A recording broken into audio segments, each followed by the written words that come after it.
All right, here we are, getting ready to remove this generator from the engine part of this welder. This is the first mount up toward the front. There is only three mounts on this entire engine generator combination. So this is up toward the front of the generator on the housing. Here's the rear two. Obviously, I already have them removed. Pretty self-explanatory though. There's only one there and the other one right there.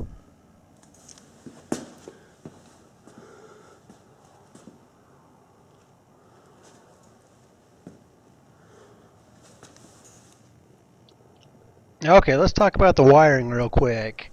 There's four 10 gauge wires. Here's four that are in this harness. Then you got four single eyelets right here. As you can see that I have marked 1, 2, 3, and 4. So those all need to be disconnected from the winding, as well as these four cables. Now, three of those four cables go to this switch here, which is the polarity switch. You can also see I have those marked. There's 1, 2, and 3.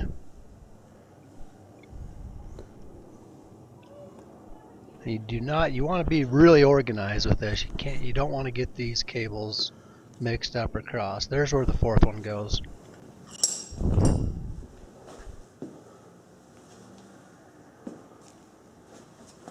Alright, in order to get the winding and the rotor separated, you have to remove these four bolts from the generator housing.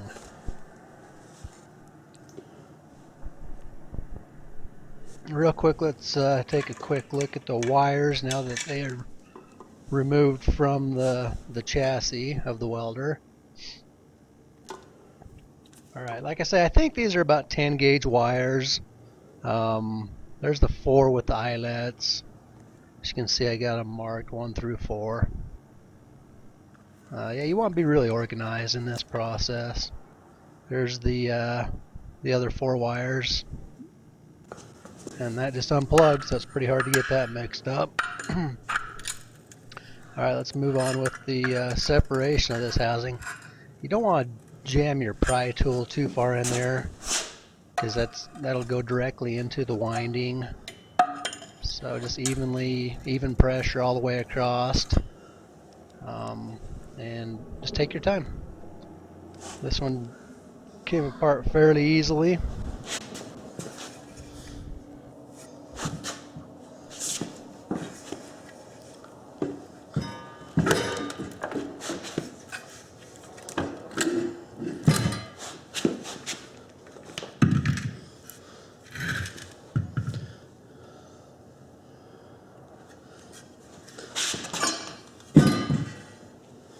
Okay, here's a good look at the two halves of the housing removed. Obviously to the right is the winding, to the left is the rotor. This bearing on the end of the rotor, it kind of hangs up inside that the winding housing. So I think that was kind of a lot of the issue about getting the two halves separated. Take your time, you'll get through it. Here's a good look at the fan that keeps everything cool.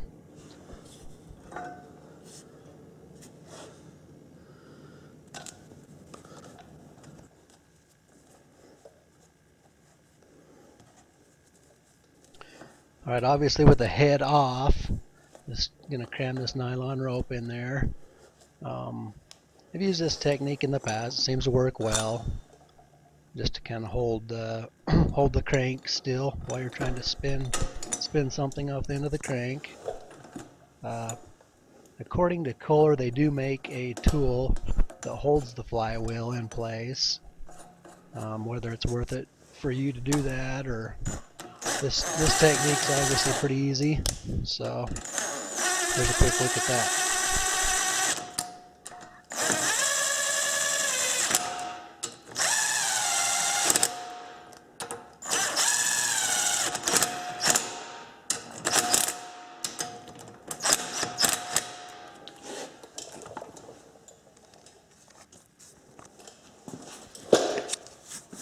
You know, after kind of fiddling with this crescent wrench on the end of this rotor and that motor trying to roll itself over, the solution I came up with was right here.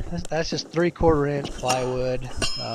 Just grabbed a couple grabber screws with some big washers on it, put on those motor mounts just to kind of stabilize that as I was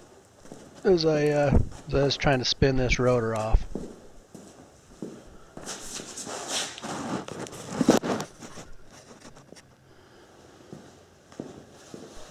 Alright, I had a hell of a time trying to get information on how to get these rotors off.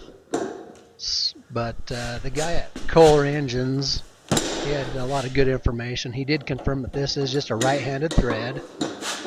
So that was good to know. So obviously here we are just spinning it off to the right.